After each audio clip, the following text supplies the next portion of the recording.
Welcome back to the racing debate with the focus on the Cheltenham Festival handicaps. Let's bring you the answer to our latest handicap head-scratcher that we dangled in front of you before the break. It was at the last two festivals. 3 handicap winners have defied top weight. How many can you name? Blow by Blow, of course, in the 2018 Martin Pipe, and Temportu in the 2017 Ultima, and Arctic Fire as well in the County Hurdle. So hopefully you've been rattling through those. A little bit of trivia for you. But now we're going to focus on the Irish trained runners. Now, we've already mentioned their sort of dominance in recent years. Who better to consult on the matter when the weights came out yesterday than Kevin Blake? And short of him joining us here in the studio, we should have the next best thing. There he is. What a marvel. The wonders of technology. It feels like we're in your living room with you, Kevin. Obviously, the weights out yesterday. There's been a lot of chat about the dominance of the Irish and whether they might be harshly treated as a result in the handicaps. Has that materialised this year, Kevin? I think, look, having analysed the weights there over the last day, it seems that they are a little bit more harshly treated than they were last season. And I think at last year's festival, you know, the Irish trained horses won 5 of 10 handicaps, but it wasn't, when you look at the overall number of runners that represented them, it wasn't a win rate that exceeded expectations, really. So there might be a little bit of a feeling that they've been a small bit hard done by, but I think, as is always the case, a really well handicapped horse that thrives in the prevailing conditions. An extra pound or two probably won't be enough to stop them. Which were the sort of the kind of salient ones that sprung out to you, either for negative or positive reasons, Kevin?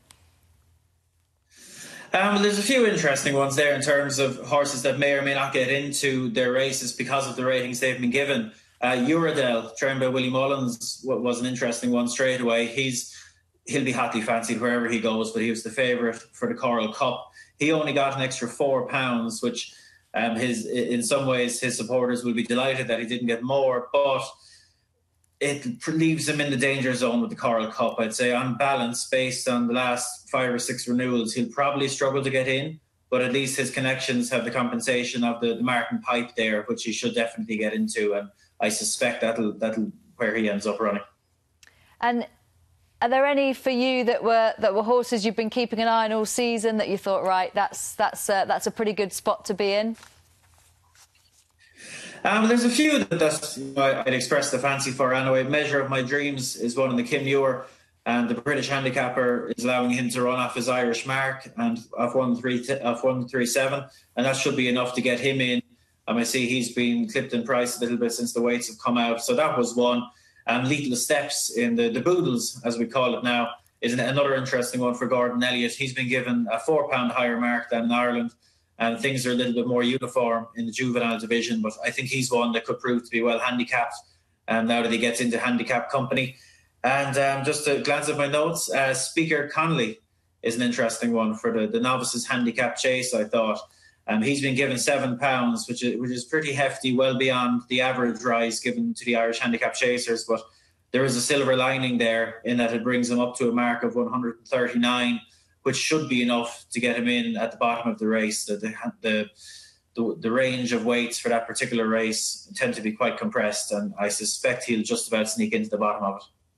Brilliant stuff. Well, I've scribbled all those down. Before you let you go, I mean, in general, if we make a comparison to the last couple of years, obviously it's been a slightly different season ground-wise, and obviously there's the factors involving equine flu and vaccinations. How do you think the Irish are going to fare in comparison to last year, for example? I think that the win rates they've had in the last 3 years have been exceptional. I've said it for the last 2 years, really, that it'll be hard for them to repeat it again, but they've managed to do it in the last 2 years. Willie Mullins perhaps doesn't seem as strong as he has in the last 5 or 6 years, so that is a blow to Team Ireland, if you will.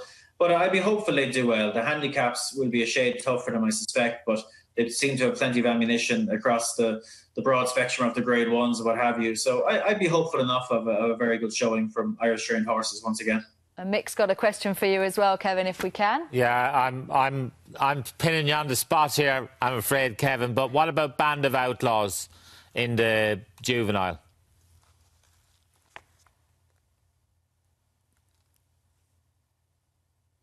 The rise the rises given to them were kind of, or the higher marks, I should say, given to them were kind of in between £4 and £7. He got a £5 higher mark than he has in Ireland.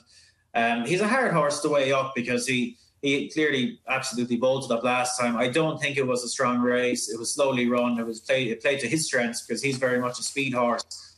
Look, his mark looks fair. He'll go there with his chance. But the question mark for me would be, will he get home in a strongly run Boodles at a track like Cheltenham? Because, you know, it's not much less than a year ago that he was dropped back to 6 furlongs on the flat. You know, he's always been pacey. So while he's gone and won twice over hurdles already, this will promise to be the stiffest test of stamina he's encountered thus far. And until he goes and do it, that will be a question mark. Yeah. Fast company out of, what is he, Spectrum mare. So much speed in his pedigree. But brilliant. Any more before we let Kev? Well, I don't want to fire you on the spot here, Kev, but I'm going to. Now anyway. we've got you. Here we go. I'm mentioning random Irish horses here, but Riders on the Storm for Tom Taff was one that leapt off the page yesterday when the weights came out. 140 for him in the Close Brothers. From what you've seen of him and from what you think of that mark, does that sort of lull you in as much as it has me? No, I wouldn't knock that at all, Lynchy. He was one that was on my long list. And the rating he's been given pretty much guarantees him a run. Historically, that has been a bit of a tricky race for Irish horses to get a run because it's so the rating band is so narrow. And there's a good example of that in Whisper in the Breeze, who I suspect would have been a very strong fancy for the race. He's rated 139 in Ireland, and the British handicapper didn't let him in. So he's rated him over 100. He's rated him 146 or higher. I suspect his connections will be very displeased. But there you go. Riders in the Storm will get in, and I agree, he's definitely one for the shortlist. Brilliant stuff, Kevin. Thank you so much for your time and your thoughts. You fielded every question with aplomb. Brilliant stuff. We'll speak to you soon.